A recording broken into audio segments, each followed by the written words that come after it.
tribes. I spent much of my childhood outdoors. In winter, I was sliding, skiing, skating. In spring, riding bicycle or scooter, or be at the park, doing gymnastics or playing basketball. And in the summer, I was able to walk or bike to the beach, to Lake Champlain, to swim. Nature was indeed my playground, and I loved it. After entrance into the Sisters of Mercy in Burlington, Vermont, and soon beginning my teaching ministry, more time was spent indoors, of course, and I did lose daily intense contact with nature. Let me just get rid of this. Got me.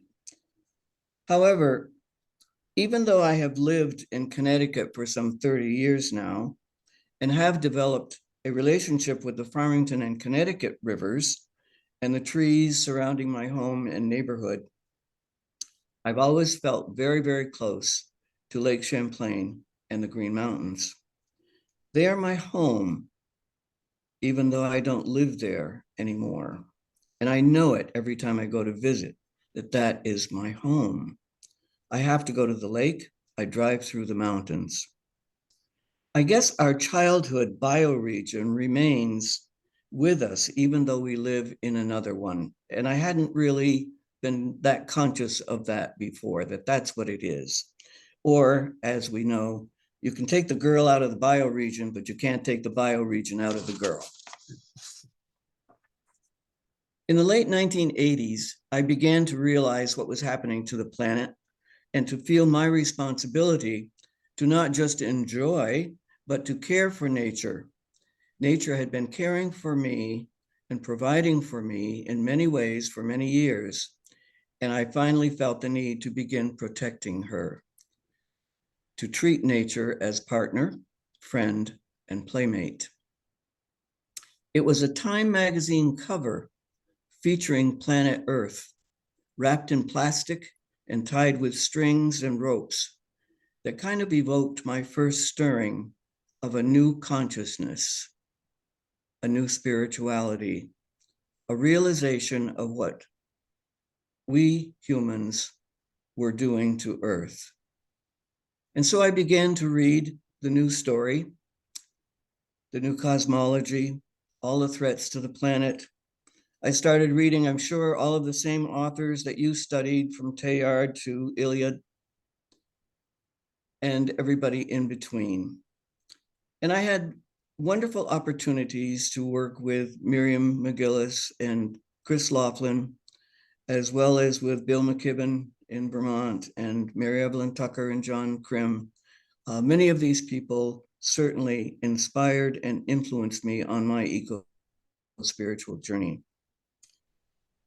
I'm a Sister of Mercy, as you know, and in 1995, at the second general chapter of the Institute of the Sisters of Mercy of the Americas, a new commitment was added to our direction statement, quote, to act in harmony and interdependence with all creation. We all thought it was beautiful and loved it, but I'm not sure we really understood it at that time. To act in harmony and interdependence with all creation. This call came in some part from our sisters living outside the United States, who already knew the connection between abusive treatment of Earth and abusive treatment of women and children, which was one of our concerns.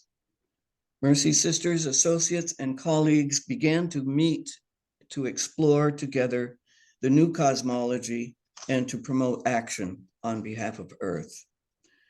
And shortly thereafter, a group called Mercy Earth Harmony Network was established.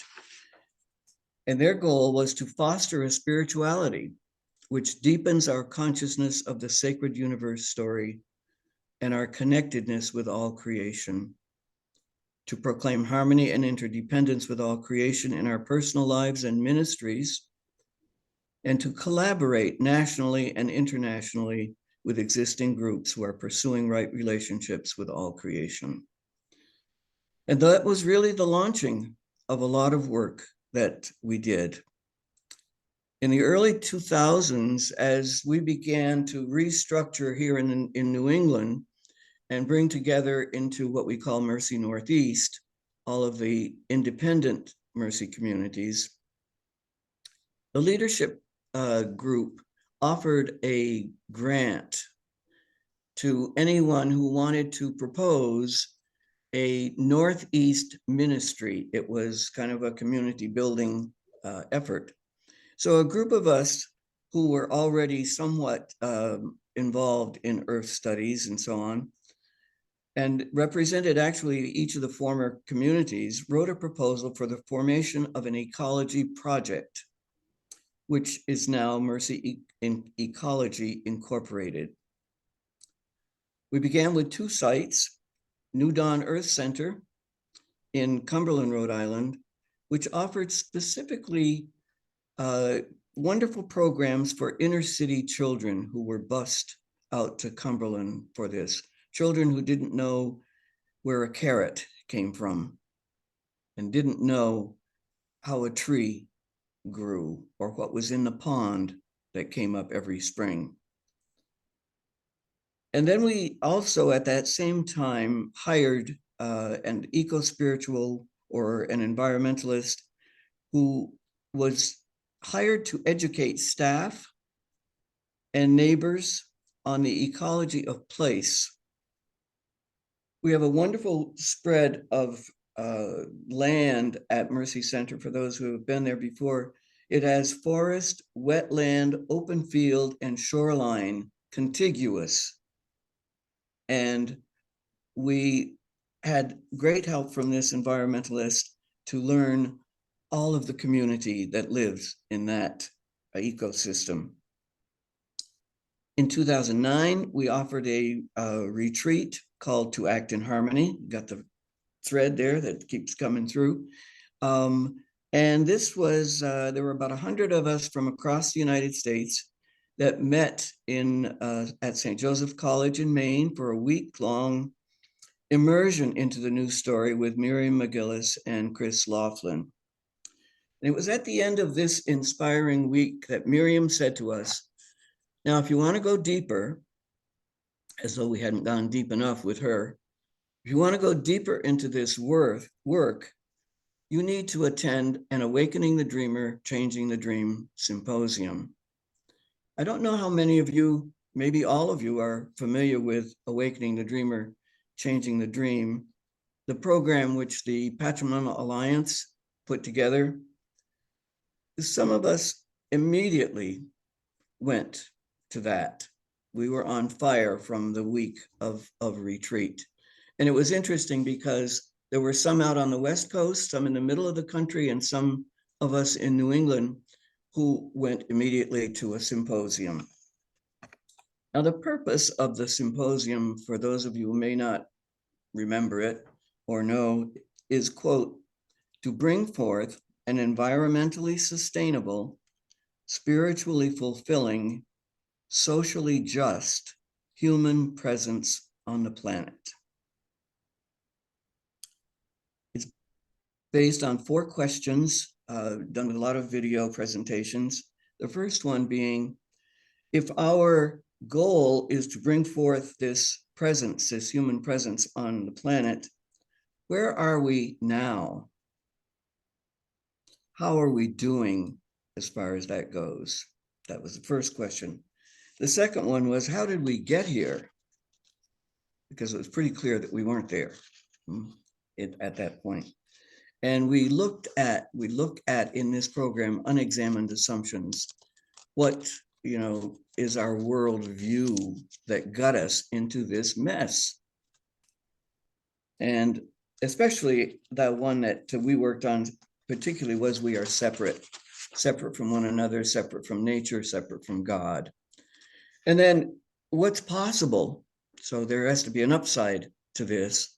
What are the things that happened that really were surprises we thought might never happen? And at the time that we were doing this, President Obama came on the scene, and to have a Black president of the United States was something that we didn't think would ever happen. The Berlin Wall came down. Whoever thought that would that would happen. Things can happen. And then the last question, where do we go from here? Which is always, of course, the greatest thing to do, an action plan with anybody you have at your group. I'm going to spend a little bit of time on this, and I apologize, but as you can see, I'm excited about it because we worked with it with so many people that I believe that this was our way of deepening our own spirituality by doing it and bringing the message of the universe story, the new cosmology, to so many other people. We brought it to all parts of the Mercy world, starting with our leadership team and our justice team. And we sold it to them very quickly. There were three of us, Mary Pendergast, Kathleen Erickson, who did it in Spanish, and myself. And we knew from the moment we saw it that it interfaced beautifully with our Mercy critical concerns of Earth, women, immigration, nonviolence, and racism. Mary and I adapted it, and I think Kathleen did too. We offered it once as a weekend retreat for our sisters in Guyana. We taught it in Belize at the schools that are there. We taught it certainly throughout all of New England. We gave it once as a one-credit college course, a high school program for 4 months. We took a question a month. And we even did a K through 12 program, working first with faculty at all levels and asking them how they could incorporate it into all of their courses. It was fun.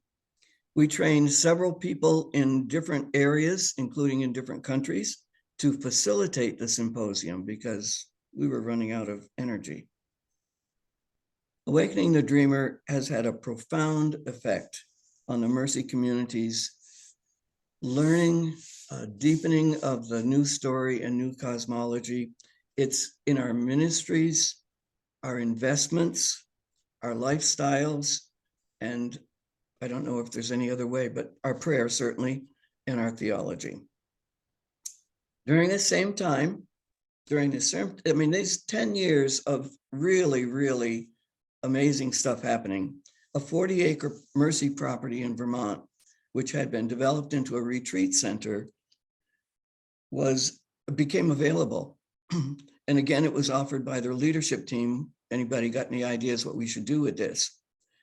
So it is now Mercy Farm, Mercy Eco-Spirituality Center, which was established in 2010 and still functions. A very small farm. I know Terry has been there. I don't know whether any of you have been there. With a very simple mission to inspire reverence for Earth and harmony with all creation. We have gardens galore, sheep, chickens, guinea fowl, and a lovely cosmic walk. Instead of a labyrinth, as we find in many retreat centers, we decided to do a cosmic walk as, again, part of this introduction to the new cosmology. At the same time, too, we succeeded in placing 260 beautiful acres of land in Cumberland, Rhode Island, in conservation. In 2015, Laudato Si came through, was published and promulgated. And the words of Francis echoed what we were teaching through the symposium and what we were studying. It was a great moment to have that encyclical reinforce our work, wasn't it? You probably felt it too in 2015, because I'm sure some of you were doing a great deal then as well. For me, it was especially the chapter 4 on integral ecology, which reinforced again that all is one. When we did the unexamined assumption that we are separate, the flip side of it was we are one. And that's what we were preaching, that all is one, care for Earth and care for the poor is the same issue. So how did it change me? It changed my life completely. It really, really did. My lifestyle, my relationship with God, my ministry, my reading material, my prayer, my conversation, my social circle, my view of myself, my relationship with all species in the world around me. And I'm not kidding, I'm not exaggerating. It really wasn't a plan, but I was caught up in all of this such that every moment of my life was spent in some way studying myself or helping other people to understand what was happening, what reality of nature, reality of creation is, and what we have to try to do. So for several years, my life was consumed with spreading the word of the new story and bringing Laudato Si and Awakening the Dreamer to as many groups as possible. Learning everything I could, doing everything I could, marching, protesting, writing letters, the whole bit, and advocating on behalf of Earth. Traveled to Washington, traveled to New York. I was young then. But it was very busy and very rich time. These days, not so much busyness. I spend more time in tending my own vegetable and flower gardens, in quiet reflection and conversation with nature, sometimes hiking, kayaking, and I participate actively in earthwork whenever I can through armchair advocacy with occasional protests and marches. I just joined the third act. You're familiar with the third act that Bill McKibben has started for people over 60? I decided that I probably should belong in that group now. So what am I sensing as next steps as religious congregations, we hope, he says, enter an ecozoic era where humans live in a mutually enhancing relationship with the earth community? Well, I believe I already have one foot in the ecozoic era already, at least one foot, as do many of us, I'm sure, who are here tonight. The challenge is to get that second foot in and bring everyone we can along with us. I think we need to have less anxiety about our own survival as religious congregations and more about the whole earth community. We are part of so much more than our own congregations or our own towns or our own earth, really. And I think we need to remember that. I think we need to divest from everything that is dangerous to Earth's future, every company. We need to preach from the housetops and share our eco-spirituality, our eco-consciousness with all we meet. Not sure, I did that for a long time, I think, but I don't do it so much anymore. In my congregation, our Mercy Institute Justice team works a great deal on all of these issues now. Excuse me, our ministries through ministry effectiveness efforts keep our ministries attentive to the Mercy values and the critical concerns, which are what we're talking about. Now, our leadership team recently hired our first director of climate and sustainability in order to help us reach our goal of becoming carbon neutral by 2040.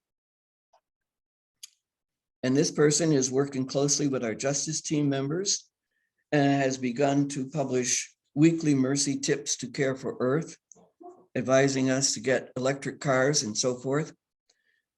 But the people that have the money don't quite get there yet. You know how that is? So they are advocating lifestyle changes that some members made many years ago, but others still have not fully embraced. My last point, I'm getting there, Terry. My last point is Mercy Investment Services. I'm talking now about what we're doing toward the future. We aren't going to be around that many more years. I'm not even sure 2040 is a stretch for me. But Mercy Investment Services, I think, will be. I think our justice teams will be. I think our ministries will be. The Sisters of Mercy, in the spirit of Catherine Macaulay, have long committed to using their investments to advocate for systemic change and enhance their financial resources for the mission and support of their members. Building on decades of work in their history of working with corporations, the Sisters of Mercy created Mercy Investment Services, an asset management program. I'm going to skip a little bit because I'm going too far here. The centralization of investments, which occurred in February 2010, we're still in that same 20-year period, increases the net investment returns of the participants while continuing the sisters' decades-long work for systemic change in the areas of nonviolence, racism, the environment, concern for women, and immigration through shareholder advocacy and impact investments. Mercy Investment Services supports the life and mission of the Sisters of Mercy through socially responsible investing. And they have invested in marvelous programs throughout the world that are sustainable, that are helping the poor, that are educating and doing so many of the things that we have tried to do over the years. At our 2017 General Chapter, the delegates, after long deliberations, agreed that we, the Institute of the Sisters of Mercy of the Americas, should divest from all fossil fuel companies still in our portfolio. We had, which I'm sure you all have had too, long deliberations with our investors over the question of being at the table, having enough invested to stay at the table, or divest, I'm sorry, from all of them. Mercy Investment Services, since our 2017 chapter, we learned the other day, has divested from 99% of all of our investments in fossil fuel, and expects to report by next week, when we have our chapter, that we are 100% divested from fossil fuels. That will be the greatest celebration at the chapter. So I say, on to the Ecozoic era. Thank you. Thank you so much, Nancy, for that masterful presentation in which you hit every one of the points. Thank you. I was hoping you would. So the advantage of going first is that now you can relax. I will. And we're glad you gave a plug for Mercy Farm in Benson, Vermont. A number of us on here made a retreat there last October, and we're going back next October. Wonderful. So thank you. And then we'll have an opportunity after we've heard from everybody. If anyone has a question or a comment for Nancy, Excellent. we'll hear it at that time. Okay, so Carol. I'm next. Oh, thank you. I don't know if I've answered all your questions, Terry, but here goes. But one of the things I wanted to invite us all to do, because I found it fascinating, that, Terry, that you've asked us to talk about ecological consciousness. A lot of the terms that are used as ecological spirituality or ecological conversion. And I really liked the fact that you framed it in consciousness, ecological consciousness. So because that really kind of brought me back to many of the things I've done over these years, many years when I've explored what's consciousness, even in terms of human consciousness, plant consciousness, tree consciousness, animal consciousness, because that the field of consciousness is an amazing, amazing thing. So I don't even try to look up a definition, but for me, I want to frame this, these few minutes in, it's been a growing, developing, deepening relationship with creation. And I see that as human and other than human. And again, I'm so grateful for Laudato Si, because it says very clearly that we are a part, 2 words, a part of nature, not apart from it, not the one word, A-P-A-R-T. And I think for me, this has been a growing realization for many, many years. But just seeing that written, I said, oh, wow, that is fantastic, because it takes it really takes a living into. And so as I talk, again, as many of us are on this call, we women religious, those of us who've been in religious life, we've really been blessed with the writings of Thomas Berry, Brian Swim. Many of us have been really seeped in that universe story since early. I'm lucky. I'm living on the grounds of Mount St. Vincent, a mile from where Tom Berry used to hold the sessions when he was gathering and having the discussions on the universe story before anything was formally written. Very, very blessed to be seeped in that. But this is how I'd like to frame this is, as I talk, I want to look at my idea of ecological consciousness, bringing in my whole body and my mind and my heart and my will, and have, as I move from a personal consciousness to trying to work with others and with all creation in terms of a communal consciousness, a communal ecological consciousness. And so as I share with you, I just invite you, because that raises, what does that mean? I don't even know what that means, but I'm just raising this to invite you, what images come to your mind for yourself when you think of your own ecological consciousness or the way you've been called. So I'm going to, 3 images come to me. Unlike Nancy, I was a New York City urban girl. I lived in the projects, the city housing project, for most of my life. Great experience, but a difficult, hard experience. But one of the things that I really remember when I went out during a certain time as the sun was setting was the sunlight reflecting off the red brick walls of the buildings. And it just captivated me. And I had this, it was a visceral experience. It was maybe a mystical experience. It definitely was a bodily experience where I said, isn't this amazing? On these red brick buildings, 3-story, 14-story, how the sun, it just looks beautiful.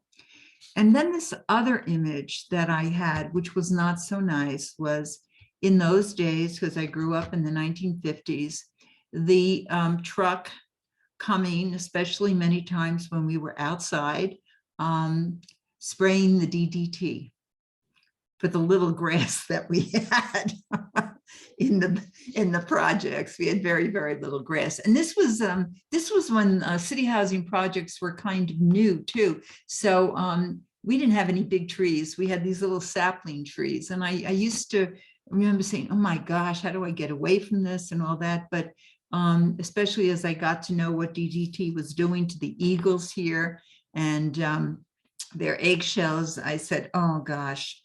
So those are some images that are etched into my younger life.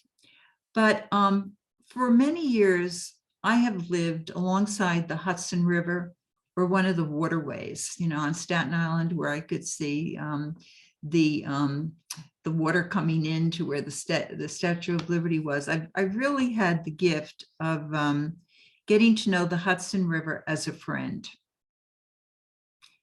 to know its beauty, but also its sickness.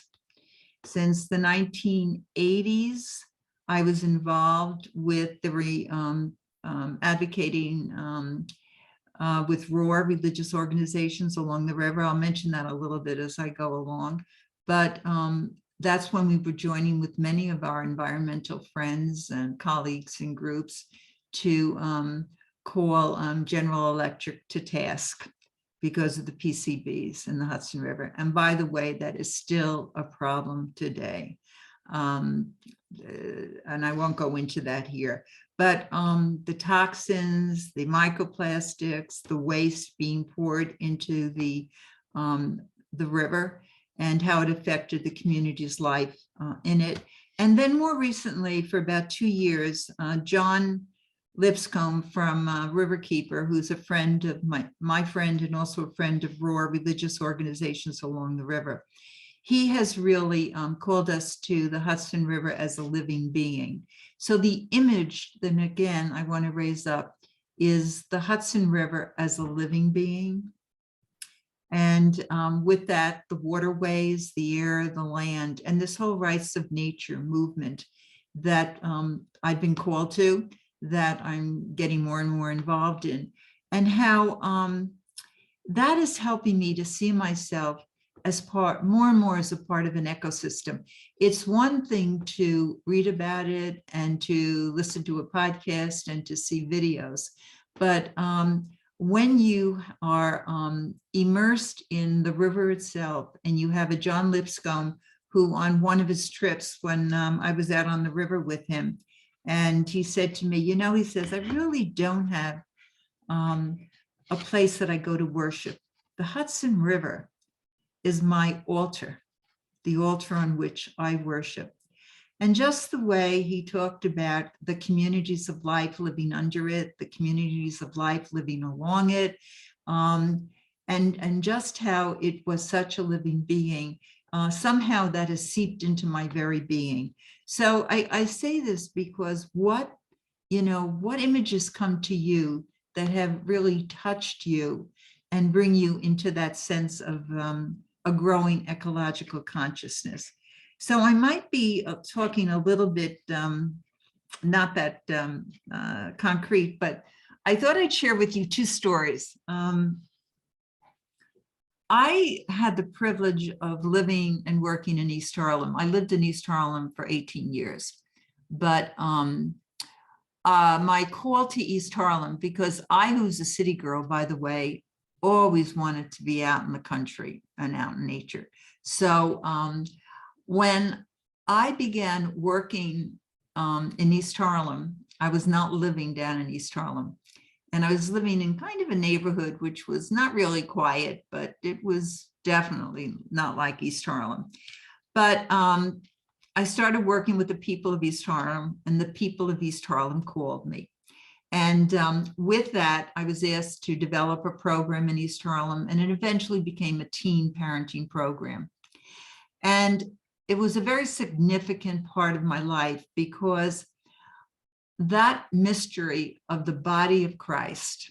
What is the body of Christ? Where one suffers, we all suffer. Where we all experience joy, we all experience joy. And the Eucharist became very real for me, where the theology, the scripture, this, if you want to say, teaching of our faith, the body became very, very real for me. And so that it was a very visceral experience. And also the whole idea of the Paschal mystery, because in embracing the brokenness of the people I was living with, I was working with, and really living with them too, because they came into our convents and we did many things, became very real. So gradually many things happened in my life. I, like many of you, have many different ministries. But I was eventually called to try to develop a program in Nyack at Marydale Faith and Life Center. And it was very hard trying to develop an ecological center there. We were blessed to do a lot around the universe story. But again, 5 people were coming to programs. At the most, 10 people were coming to programs. And I left the cabin that I was living in one day, and I walked into down to the renovated barn. And as I left the cabin, there was a hawk right at the tree next to me. And I talked to animals. So I said, oh, dear hawk, I am really depressed. I am so sad. I just, this is very hard. You work so hard to get so few people to come to these ecological programs. And actually, the hawk flew with me down I don't know, 30 feet, 40 feet, 50 feet to the building and landed in the tree next to the barn and sat there on the limb of the tree, very close to me, as I continued talking, because I said, isn't this beautiful? You journeyed with me. You came with me as I go into this group. And I had, again, this, even though I knew it in my heart, because I had read so many books, and Sally McFay, is it The Body of Christ or The Body of God? I had such a real experience of, we are the body of Christ. We, all creation, human and other than human. So I really am very grateful to the Lord for that day. So I begin this because we don't travel alone in our ecological consciousness, in our growing ecological consciousness. So as I talk, who are the people that have traveled with you? Who are the other than human creatures that have traveled with you? Because we do not do it alone. We do it together in community. And so when I think of ecological consciousness, my prayer, my spirituality, my way of life, my awareness, my attitudes, my actions, they kind of all blend together, although there's a lot of challenges and gaps, an awful lot of challenges and gaps. So giving retreats has helped, because as we all know, when we have to teach or when we have to prepare and share it with people, and we hear them sharing, just like earlier today from the sharing after our prayer, we learn so much from sharing with others. But when I use my cell phone, how often I'm reminded of the gorilla animal in the Congo because of the rare precious metals that we need to have the iPhone, the iPad, the computer I'm working on. When I sit on the furniture and wear my clothing, how often am I reminded of the water and the electricity and the so many of the earth's gifts to us, are needed to make those things. So again, I'm growing in that understanding of myself as part of an ecosystem that's connected to the trees, the soil, the root systems, teaching me so much. And I'll just say very briefly about Vincentian spirituality, if we want to say St. Elizabeth Ann Seton, who's our foundress, this charism of charity. When I first started this job of PJIC director in about 2012, some of the sisters said to me, "Oh, Carol, we're so glad you're in this job because you can talk about the earth, you can talk about the climate.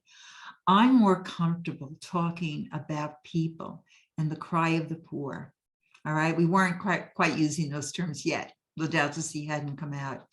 But I just feel, especially since Laudato Si, we have come such a long way in our charism of charity of seeing the connection. Because what happened with Laudato Si, and I think you mentioned it, Nancy, in some ways, Laudato Si brought together, maybe it didn't go as far as some of us wanted it to do, but it did bring together that integral ecology, that everything is connected. And many of us knew that and were kind of trying to work out of that. I remember going to a meeting a few years before with some environmental people, leaders who were talking about Gore's, is it Al Gore? Al Gore's climate reality.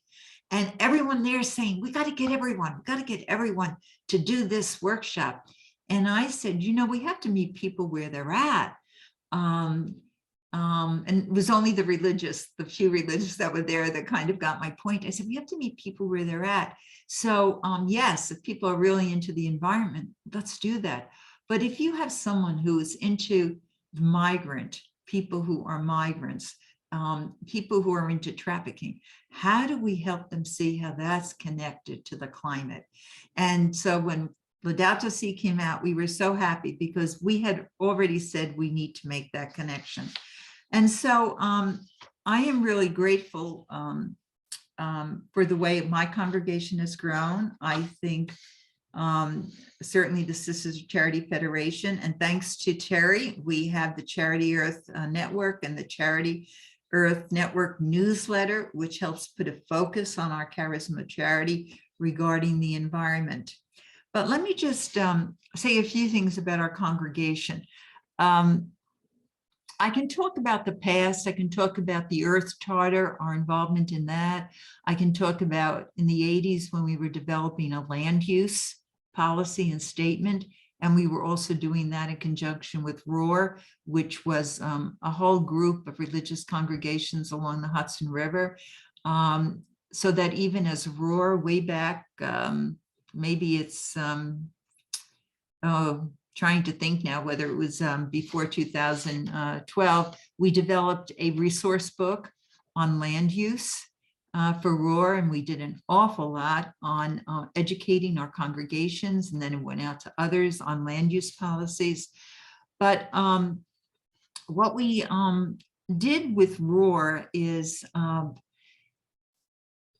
we've kind of and our congregations get a lot of lead from ROAR but we're very active with not only the Hudson River issues. And one of the things we've said recently is that because we want to focus on rights of the river, rights of nature, is when we look at any issue, whether it be the toxic water that Holtec, now that Indian Point Energy Plant is being closed, and Holtec is going to once again be dumping the toxic water into the river, whether we're talking about the PCBs, whether we're talking about the energy plants and the stop dance camera, which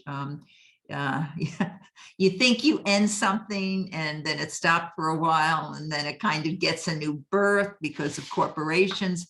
All the issues we've tried to work on, we're saying, how do we see the issues, not just as issues in themselves, but seeing them from the view of the river? How do we speak, since the river cannot speak for itself? How do we speak for the river? How do we raise up the river and its rights, not just from a human point of view, but from the river? So that, what ROAR has done has kind of seeped down into our congregation. So we've done things like that. The Sisters of Charity have land easements on property that we have about an hour and a half north of Mount St. Vincent. We have a Sisters Hill farm there, which is a community supported agriculture, which is quite well known around the United States because our farmer is such an excellent teacher.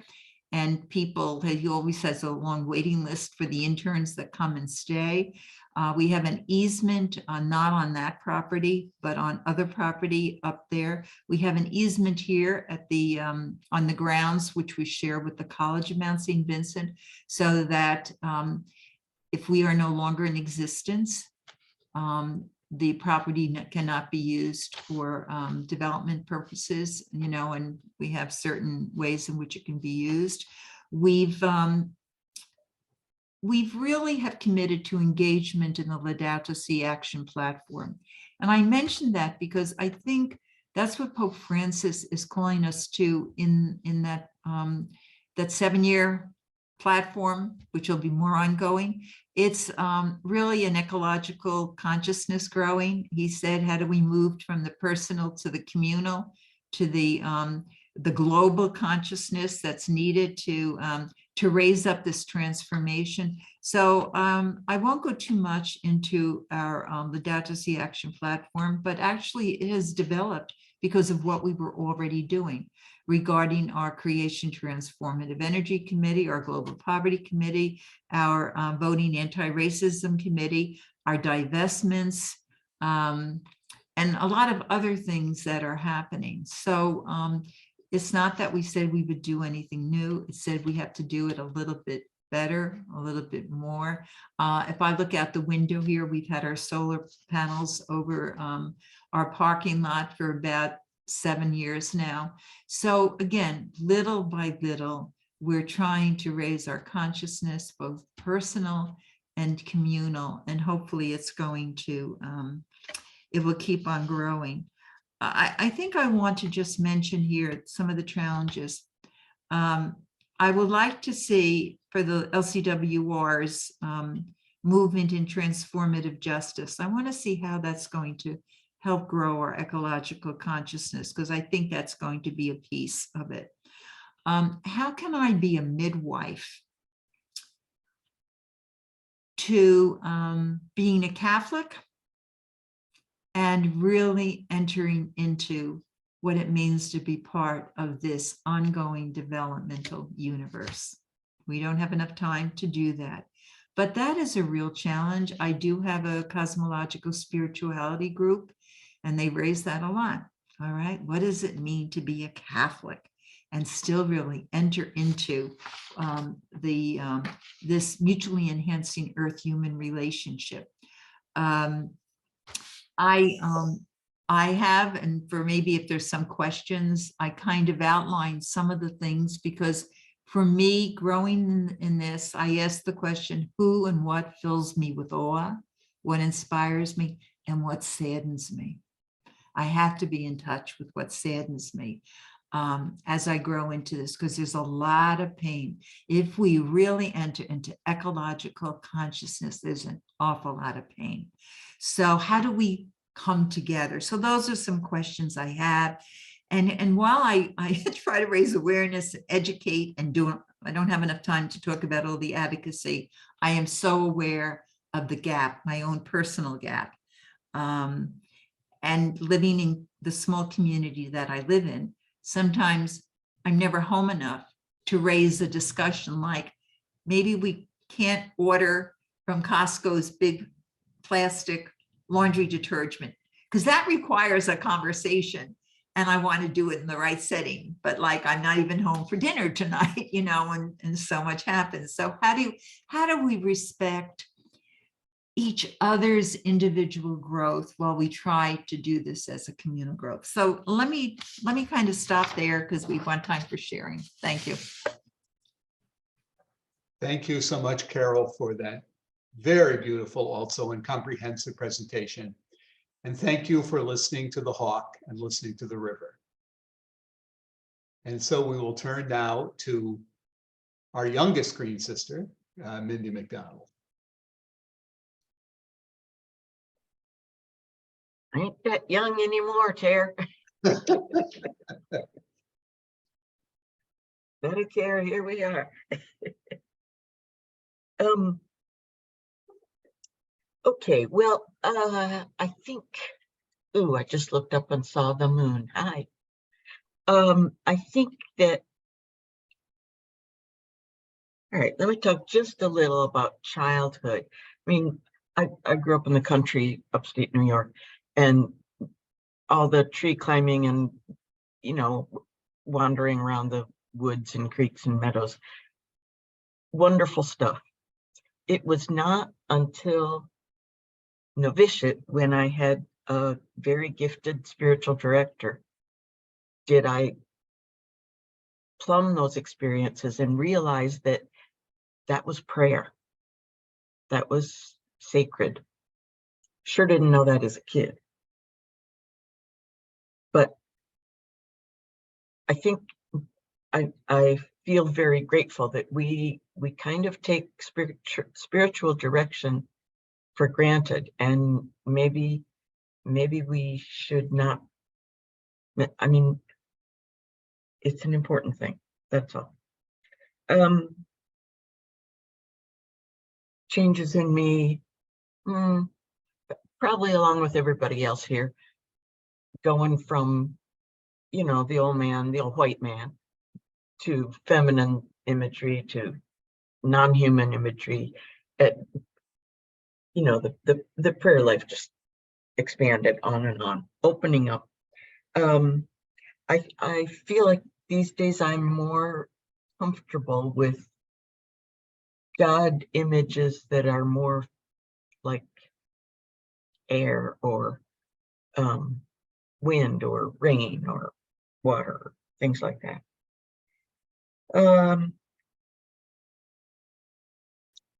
And this is still in the vein of expanding. Also in novitiate, learning a little about scripture, learning how Jesus was always about expanding the boundaries of who's in the sacred community. Yeah, women, yeah, bleeding women, yeah, kids, lepers, blah, blah, blah, whoever. He was always making it a little bigger. And I think the question for myself now is, are we humans really the only ones that belong to the sacred, beloved community? Think not. All right, that's enough about that. CSJP journey. The first thing I wrote is, our growth is not overnight. Evolution of the collective takes time. It's a long road, and we do the little things that we can do, and we don't get it right all the time, and we have conflicting values and within ourselves, within myself.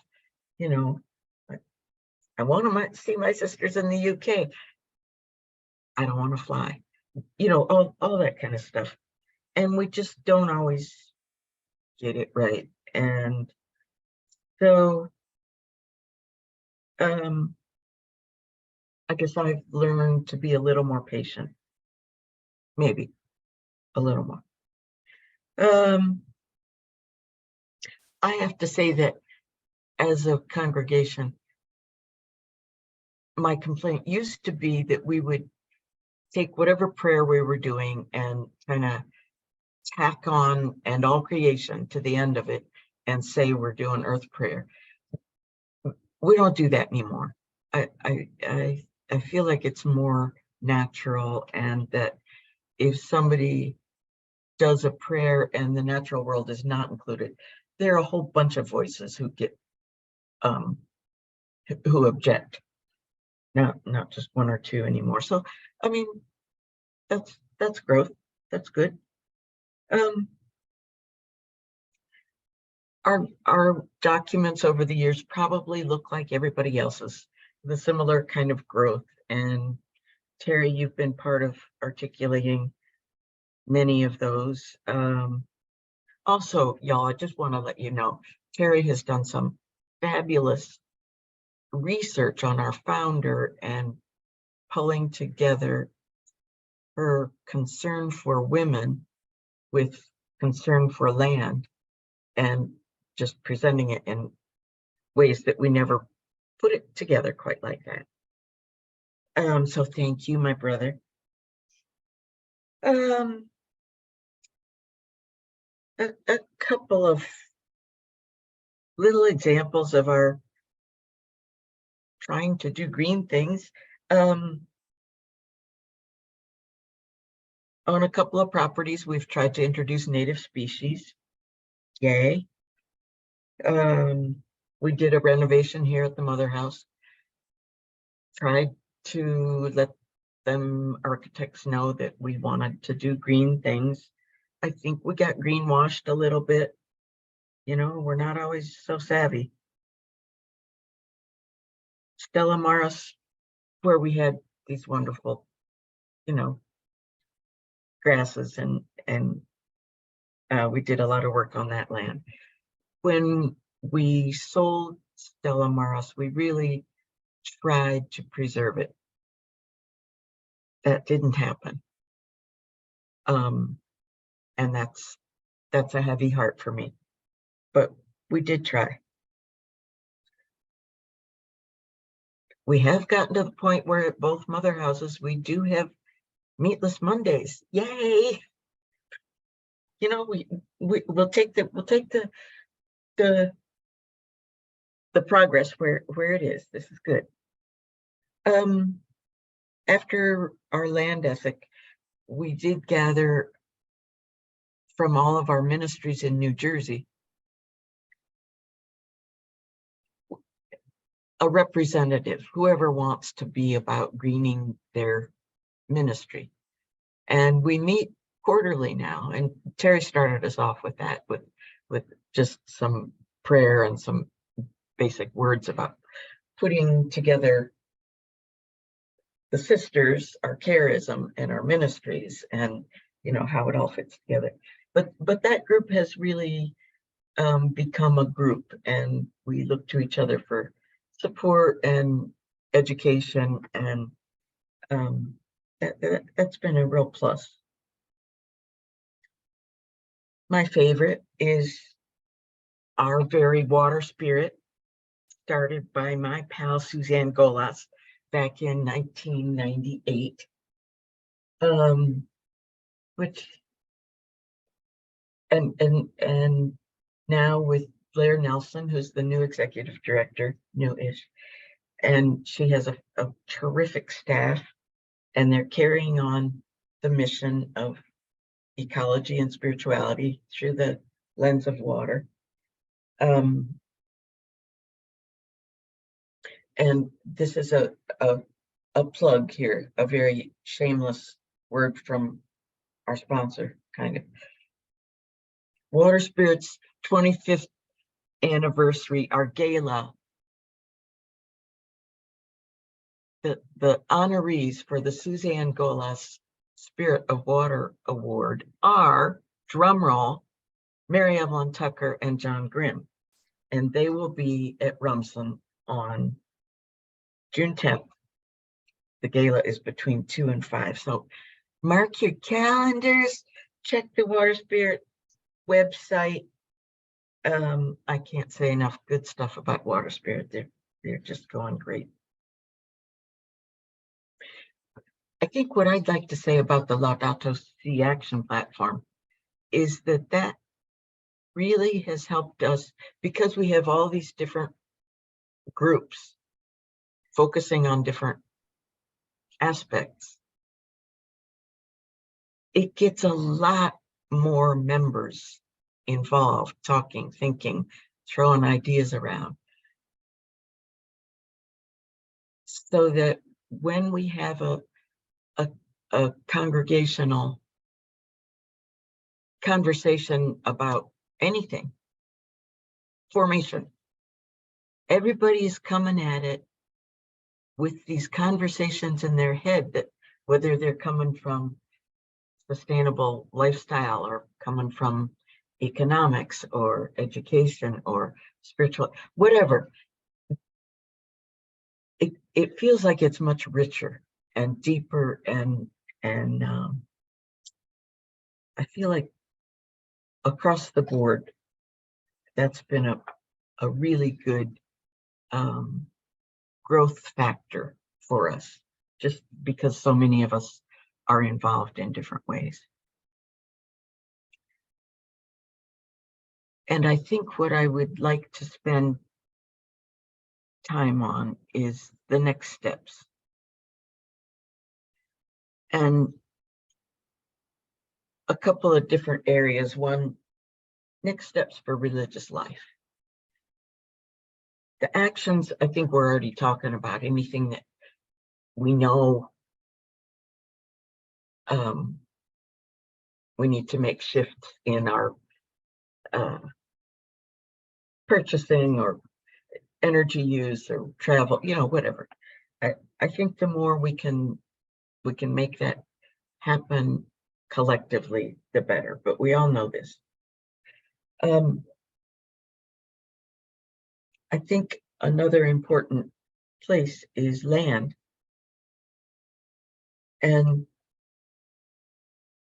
if the UN is talking about a goal of preserving 30% by 2030,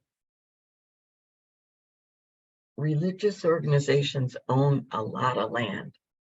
And I know we're already doing it, but it would just be way cool to really get everybody on board for preserving whatever land we have. Easy for me to say after we sold Stella Maris, right? Like I said, it doesn't always come out just right. That's a goal. A couple of advocacy things that come to my mind. Of course, we're all advocating for the rights of nature. I think I also want to advocate for spiritual direction for more people, because that's how we see the sacred in the things that take our breath away, which is often the sunset or the waterfall or the tree, whatever. I want to advocate for eco-spirituality and eco-psychology in those who are learning those crafts of spiritual direction and psychology. I want to advocate for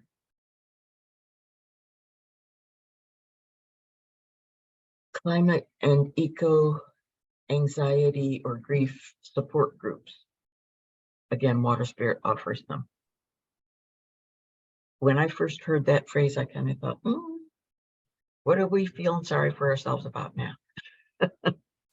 But it's a real thing, and it's, as I heard one person say, this is not a little individual pathology. This is finally a moment of collective sanity. Yes, we're anxious. Yes, we're grieved. Yes, we need to address this together. So I'm in favor of those.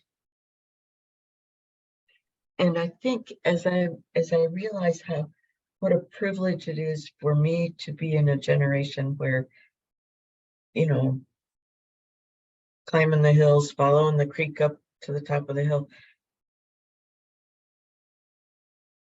I want to advocate for access to experiences of wildness for all people as a basic human right. I think it's an important part of mental health and spiritual health, social, educational, whatever. How can we learn all the lessons of life that the natural world has to teach us if we don't get to interact with it other than, you know, through this virtual thing that doesn't cut it? And I think the other area that I would see for next steps for congregations is in the symbolism that we use.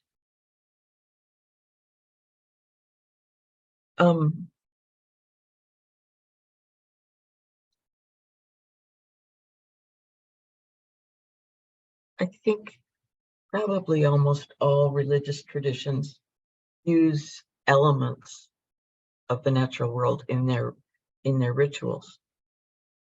I'd never thought before about the spirituality of the fireball, but I thought, you know, if we're all connected physically by whatever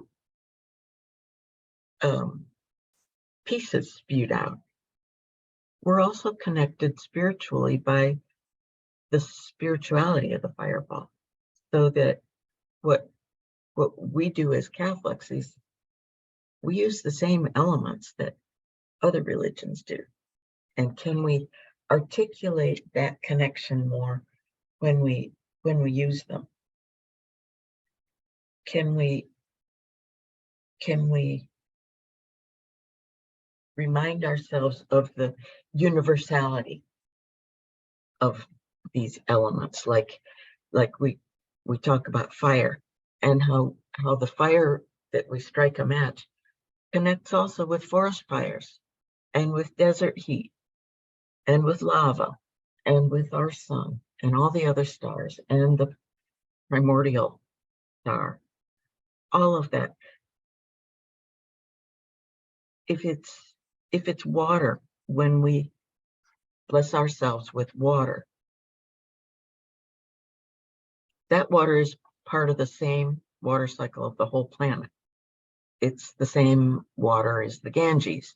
It's if it's dirty someplace, it's dirty. You know, we have this whole water cycle. And as was it Carol or Nancy just said, we're not apart. We're apart. So the water that I bless myself, it's not different from the dirtiest water of the earth.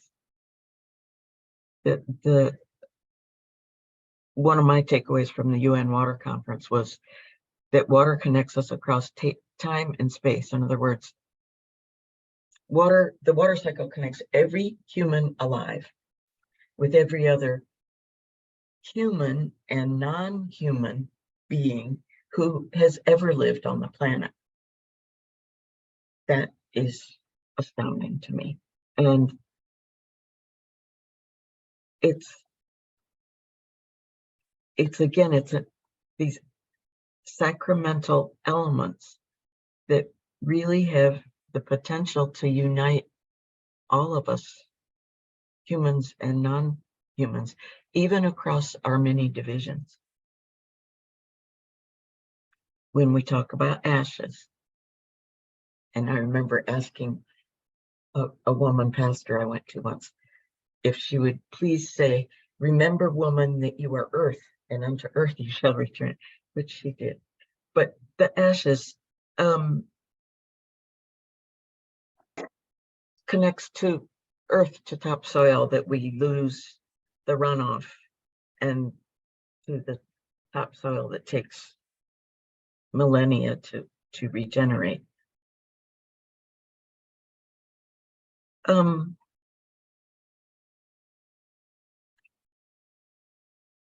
Even the movements of the Easter Vigil.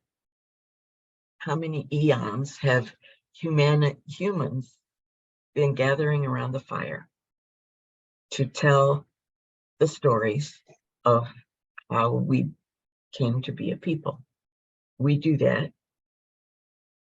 We do it with our kind of recent history of maybe 10 or 20,000 years, whatever. But can we connect that? Can we articulate that connection with what humans have been doing from the beginning of time? And since we're at Easter, the Paschal mystery, the death, transformation, rebirth that we celebrate as Christians this week. Can we articulate the how universal that is? That cycle of death, transformation, rebirth is how every single thing in the universe lives. And it is sacred. I have trouble putting those words together somehow, but I'm sure there are people who can. I also think that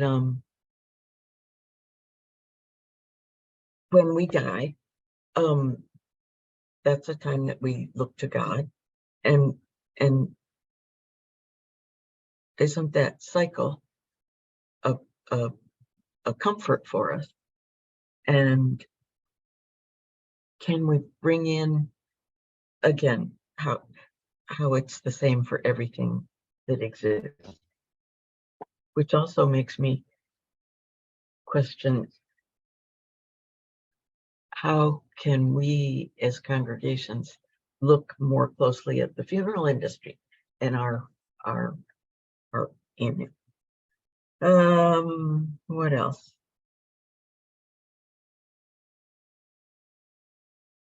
I think that's probably enough for now, because I think you said 6 to 7:30 and we're at. Okay, I'm gonna mute. Thank you so much, Mindy. And particularly for all of those future things, the kind of future you want to advocate for. Very interesting. and compelling ideas there. And thanks for the shout out to Water Spirit. Our next meeting of this eco-spirituality group is going to be a retreat day at Water Spirit. And that will be our first in-person gathering since before COVID. So we're really looking forward to that. We did say we're going to end at 7:30, but I'd like to get, if anyone has to leave, feel free. But maybe anyone who'd like to stay for maybe 15 more minutes, just to give anyone who would like a chance to interact with Carol and Nancy and Mindy, or share something that these three very rich sharings sparked in you. So if you have to go, go in peace. If not, unmute yourself and share something about what stirs in you from these three incredible rich sharings we've had this evening.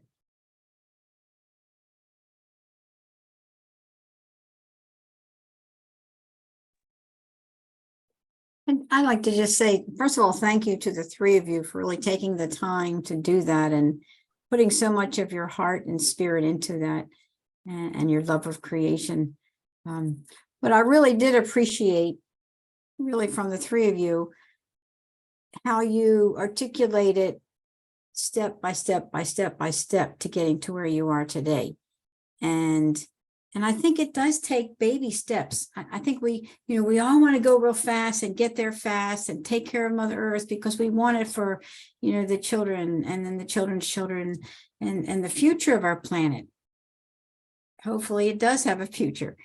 And I think that's where these baby steps are important, because that's where hope comes from, I think. If we overlook baby steps now, we're going to lose hope. Because we want it fat. We want to take care of our Mother Earth right away. And we want to get more people involved. And I know a lot of times when on my own committee for my own province, when they, we send out things and we can always chart like who's answering the questionnaire or whatever, and we get the numbers, and they say, 30%. Wow, that's really good. Well, to me, it's like, no, it's not. That means 70% aren't answering, But they say, logistically speaking, that's a good, and you think of baseball, if you're batting .333, that's, they're getting millions of bucks for that. So I'll take that for now. But I do think it's the baby steps that are important, because when we see light at the end of the tunnel, that gives me hope. And I, thank you all for the hope that you bring to me and that you've given to me. And Nancy, I want to go visit your place sometime, your spirituality center. I'd love to have more information on that at some point. That'll be great. So thank you all so much. Well, Regina, our retreat is the first weekend in October, next October up there of our group. So if you'd like to join us, you're more than welcome. Okay, thank you. Thank you so much. Appreciate that. Autumn in October in Vermont. What more could you want?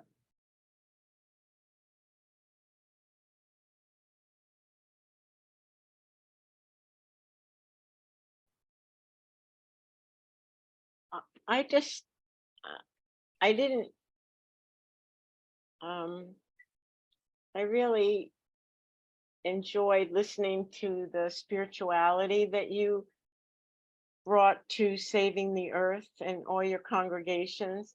But I was interested in what Nancy said and Carol about,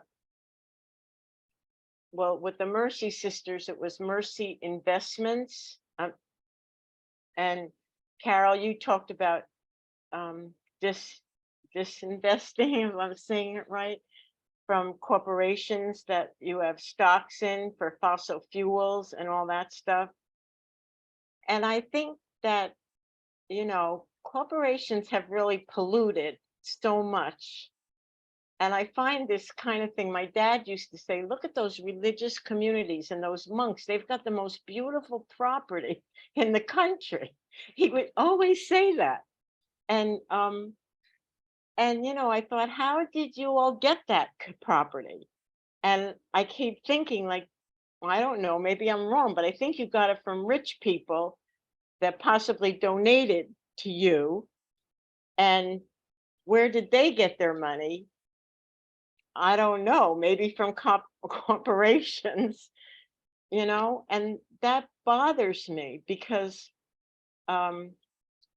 very often people like religious and you're divesting from fossil fuels, but the people that donate to you to keep you afloat because you all need money, I think, they're nobody's really talking to them about the connection, because nobody wants to lose money. I think that could be something that people stick their neck out in the future to really educate people that are not members of religious communities. That really bothers me. And I don't know, do you give out in your manual or whatever you have, Nancy, sustainable investments? Do you talk about those, what they are, so people would know how to divest from fossil fuel companies that they have stocks in to sustainable companies that will make a profit for them? Are there such things? Yeah, I'm sorry. Yes, there's all kinds of information. And when we first got into the whole question of divesting or going to the boards of corporations, we did it pretty blindly at first. And I think that was why I focused on that as being, I think that's probably one of the most brilliant things that our leadership team did, was to form this real Mercy Investment Services Incorporated. And it has a large staff. It has well-trained people. They put out all of the information about the corporations and so on. It's an educational thing as well as an investment thing. You can go on the website of Mercy Investment Services Incorporated and get all of the information that you're looking for, including what we do invest in, the different projects that they do, where they do invest their money. As part of it, of course, are our own ministries. But there are a number of projects, as I said, around the world that Mercy Investment Services invests in. It's a ticklish thing, yes. Where did the money come from in the first place? I can tell you a piece of property, the farm in Benson, where some of you have been and some of you are going, was given to us by the Benedictine monks in Elmira, New York. They owned the property and thought they were going to have another, oh gosh, what's the name of the one in Vermont already, Benedictine place? Weston Priory. I'm sorry? Weston Priory. Weston Priory, yes. And they thought they were going to start another one, but the bishop at the time said, too much money has already come from parishes to go into that monastery because people go there, and he wouldn't allow them to start that. So they started a sheep farm. And then when the one monk who was left on the sheep farm developed serious arthritis and needed to go into retirement, he bumped into Sister Judy Fortune, who was working in spirituality in Burlington. And she was telling him, Jerry, we had an institute without walls, we called it, because they traveled all over. All they had was a little office. And she said, Jerry, we really are thinking we'd like a place.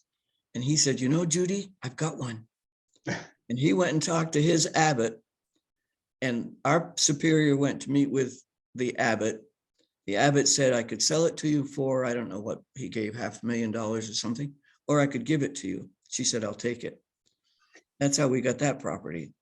So we know they weren't divesting investing in anything, but it Nancy, is that Mount Savior? Is that Mount Savior Monastery in Elmira? I'm not even sure. Yes. Jerry Regis was the monk there. He was parish priest, and then he entered that community. But I don't know what the monastery was, but go on the website. I invite you to do that, and it's very interesting. I would just like to add that, you know, I think you're land rich and maybe poor land rich. But when you have to need money, when you need money and you have to sell land, as Mindy points out, how painful that is. And who do you sell it to? You know, do you sell it to developers that keep filling up our land with senior living condos? I mean, that's what's happening where we live in New Jersey.